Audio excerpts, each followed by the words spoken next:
நாமக்கல் மாவட்டத்தில் அனைத்து சட்டமன்ற தொகுதிகளிலும் அதிமுக வெற்றி பெறும் என்றும் எடப்பாடி பழனிசாமி மீண்டும் முதல்வராக வருவது உறுதி என்றும் முன்னாள் அமைச்சர் தங்கமணி நம்பிக்கை தெரிவித்துள்ளார்.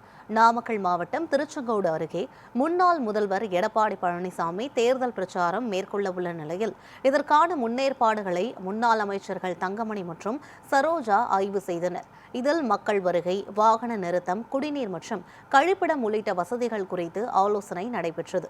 பின்னர் செய்தியாளர்களிடம் பேசிய தங்கமணி, இந்த கூட்டத்திற்கு சுமார் 1,00,000 பேர் வருவார்கள் என்றும் அதிமுகவுக்கு மக்கள் ஆதரவு அதிகரித்து வருவதாகவும் தெரிவித்தார். மேலும் நாமக்கல் மாவட்டத்தின் அனைத்து 6 சட்டமன்ற தொகுதிகளிலும் அதிமுக வெற்றி பெறும் என்றும் எடப்பாடி பழனிசாமி மீண்டும் முதல்வராக வருவது உறுதி என்றும் நம்பிக்கை தெரிவித்தார்.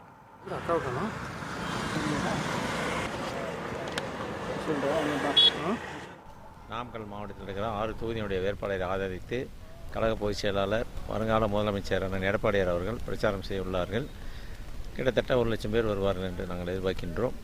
வெளியே அலைய வீசிக்கொண்டு இருக்கின்ற காரணத்தினால் அண்ணன் வருவதை கேட்டு எல்லோருமே வருகிறோம் என்று சொல்லிக் கொண்டிருக்கின்றார்கள். அந்த அளவுக்கு கட்டுக்கடங்காத கூட்டம் வரும் என்பதை தெரிவிக்கிறேன்.